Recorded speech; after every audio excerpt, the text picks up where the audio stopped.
साल 1914 में हुआ वर्ल्ड वॉर 1, जिसने पूरी दुनिया को दहला कर रख दिया था। साल 1939 में दुनिया ने देखी दूसरे विश्व युद्ध की तबाही, लेकिन वॉर का यह खूनी सिलसिला यहाँ थमा नहीं। साल 2014 में जब रशिया और यूक्रेन के बीच दूरियां बढ़ना शुरू हुई, जो 2022 तक एक जंग में तब्दील हो गई। एक ऐसी जंग जो आज भी रुकने का नाम नहीं ले रही। बीते कुछ सालों में एक और बड़ा इन्वेजन हुआ। बात है 2021 की, जब तालिबानी आतंकियों ने हथियारों के दम पर अफगानिस्तान की हुकूमत को हथिया लिया था। ऐसे ही 2023 में अफ्रीका में छिड़ी द वॉर ऑफ सुडान और 2006 में नॉर्थ अमेरिका में शुरू हुई मैक्सिकन ड्रग वॉर। हर इन्वेजन की सिमिलर स्टोरी लाइन होती है, जिसमें एक देश अपने साथी देश की टेरिटरी पर कब्जा करने के लिए नरसंहार मचाता है।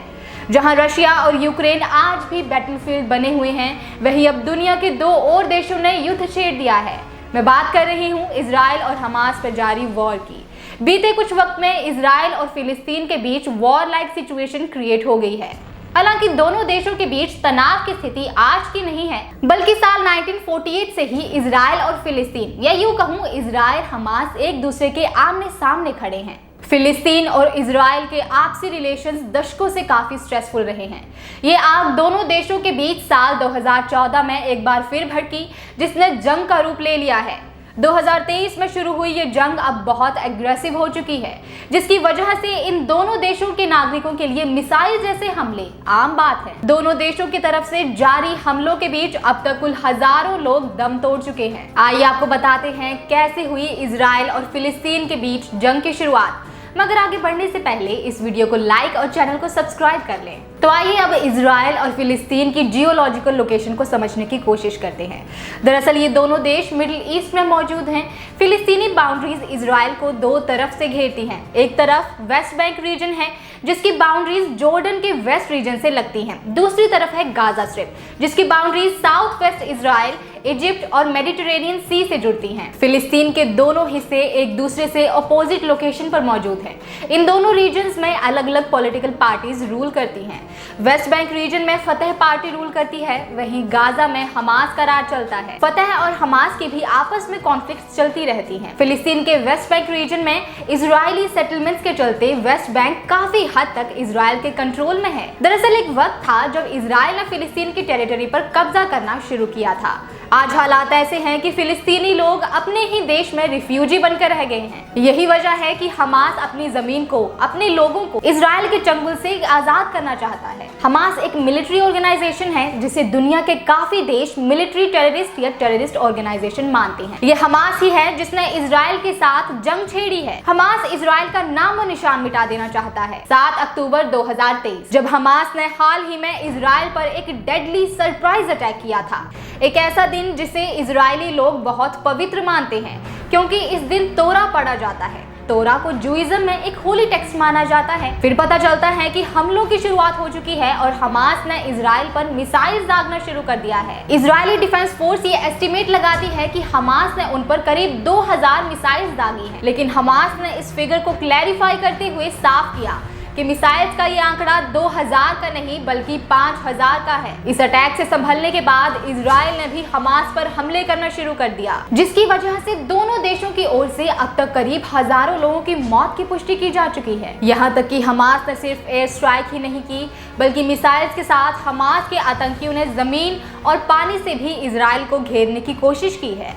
कहीं बॉर्डर्स तोड़कर, कहीं दीवारों को फांदकर, कहीं एयर ग्लाइडर्स का सहारा लेकर, तो कहीं मोटरसाइकिल्स पर सवार होकर फिलिस्तीनी लोग इजराइल की टेरिटरी में दाखिल हुए हैं। ऐसा कहा जाता है कि हमास की तरफ से ये एक वेल प्लान्ड इन्वेडिंग अटैक था। इजराइल में किए गए इस हमले को 50 साल पहले अक्टूबर 1973 में योम किपुर वॉर से जोड़कर देखा जा रहा है, जिसमें इजिप्ट और सीरिया ने कुछ इसी तरह का अटैक किया था इजराइल पर। इसके बाद साल 2012 में भी हमास ने इजराइल पर बड़ा हमला करने की कोशिश की, लेकिन उस वक्त इजराइल के आयरन डोम मिलिट्री सिस्टम ने लगभग 85% रॉकेट्स को रोक लिया था। आयरन डोम इजराइल का एक ऐसा हथियार है जिसकी गिनती दुनिया के one of the best air defence military system में होती है। इजराइल को बचाने के लिए ये डोम सिस्टम मिसाइल्स को हवा में ही इंटरसेक्ट करके डिस्ट्रॉय कर देता है। इसलिए इजराइल के लिए हमास के खिलाफ ये एक दमदार हथियार साबित होता आया है। लेकिन इस बार के अटैक में इजराइल का ये एयर डिफेंस सिस्टम भी फेल साबित हुआ है।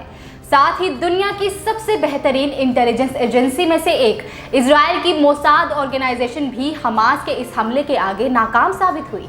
मोसाद बारीकी से प्लान की गई टाइम्ड असैसिनेशन के लिए पूरी दुनिया में मशहूर है। और तो और इजराइल के बॉर्डर्स में सेंसर्स तक लगे हुए हैं, वहां रेगुलर पेट्रोलिंग भी की जाती है। यहां तक कि अपनी एडवांस मिलिट्री टेक्नोलॉजीज के जरिए इजराइल अपने नेबरिंग नेशंस पर भी कड़ी नजर रखता है। अपने ही देश में अब इजरायली पीएम पर उनके नेतृत्व को लेकर सवाल उठाए जा रहे हैं। उनसे पूछा जा रहा है कि क्यों इजरायली सरकार ये डिटेक्ट नहीं कर पाई कि हमास 5000 मिसाइल्स को अपनी टेरिटरी में स्टोर कर रहा है, क्योंकि जाहिर है 5000 कोई छोटा आंकड़ा नहीं होता। वहीं बेन्यामिन नेतन्याहू ने भी अब स्टेट ऑफ वॉर डिक्लेयर कर दिया है। उनका कहना है कि हमास को ऐसा जवाब दिया जाएगा जो ना कभी किसी ने देखा होगा और ना सुना होगा। उन्होंने अपने काउंटर अटैक को ऑपरेशन ऑफ आयरन स्वॉर्ड नाम दिया है, लेकिन उनका मकसद हमास के आम निर्दोष लोगों को दर्द देना नहीं है। इसलिए इजराइल ने वक्त दिया है हमास की आम जनता को फिलिस्तीन के इस इलाके को खाली करने की, ताकि वो हमास के सभी दोषियों को तबाह कर सके। 7 अक्टूबर को किए गए इस हमले का मास्टरमाइंड हमास मिलिट्री कमांडर अल दीफ है, जिसने इस ऑपरेशन को अल अक्सा फ्लड का नाम दिया है। हमास के मुताबिक अल अक्सा फ्लड मिशन एक जवाब है इजरायली सेना के लिए जेरूसलम की अल अक्सा मस्जिद में किए गए अत्याचार को लेकर, जहां इजराइल का कहना है कि फिलिस्तीनी लोगों ने अल अक्सा मॉस्क्यू के पास गए इजरायली जवानों पर पथराव किया, जिसकी वजह से उन्हें सेल्फ डिफेंस में गोलियां चलानी पड़ी। वहीं हमास का कहना है कि एक तो इजरायली सेना का हमारी टेरिटरी पर आने का कोई हक नहीं था, वहीं दूसरी ओर इजराइल ने मस्जिद के अंदर मौजूद लोगों पर गोलियां चलाई थी और मस्जिद के अंदर जाकर वहां मौजूद सभी लोगों को खत्म कर दिया था। अगर बात की जाए इजराइल के नागरिकों की, तो राष्ट्र की सुरक्षा के मामले में इजराइल में कभी राजनीतिक दांवपेच नहीं खेले जाते हैं। ऐसी नौबत आने पर देश के सभी पॉलिटिकल पार्टी समेत सभी नागरिक एकजुट हो जाते हैं। आप न्यूज़ या सोशल मीडिया पर देख सुन रहे होंगे कि कैसे इजराइल में वॉर घोषित हो जाने पर इजरायली नागरिक अपने देश वापस लौट रहे हैं। अक्सर आपने इससे उल्टा ही सुना होगा कि किसी एक देश की दूसरे देश के साथ जंग छिड़ जाने पर उस देश के लोग अपना राष्ट्र छोड़कर भाग जाते हैं, लेकिन इस मामले में इजरायली लोग हमेशा अपने देश के साथ खड़े दिखाई देते हैं। इस वक्त इजराइल का हर एक नागरिक अपने हाथ में बंदूक उठाकर जंग में उतर जाना चाहता है। जहां दुनिया भर के देशों ने इजराइल हमास वॉर के बीच अपने रिएक्शंस दिए हैं, वहीं पीएम मोदी ने भी एक से ज्यादा ट्वीट करके दुनिया को ये दिखा दिया है कि वो इजराइल के पक्ष में है। भारत हमेशा से आतंक के खिलाफ और शांति के पक्ष में रहा है। वहीं इसी के साथ इजराइल को सपोर्ट करने के भारत के पास इंटरनेशनल ट्रेड और फॉरेन पॉलिटिकल रिलेशन जैसे कारण शामिल हैं। अगर आपको वीडियो में दी गई इन्फॉर्मेशन अच्छी लगी हो तो वीडियो को लाइक करें, अपनी फैमिली और फ्रेंड्स के साथ शेयर करें, और अगर आपको ऐसा लगा हो कि हमने वीडियो में कोई इन्फॉर्मेशन मिस कर दी है तो उसे कमेंट्स में ज़रूर बताएं और हमारे चैनल को सब्सक्राइब ज़रूर करें।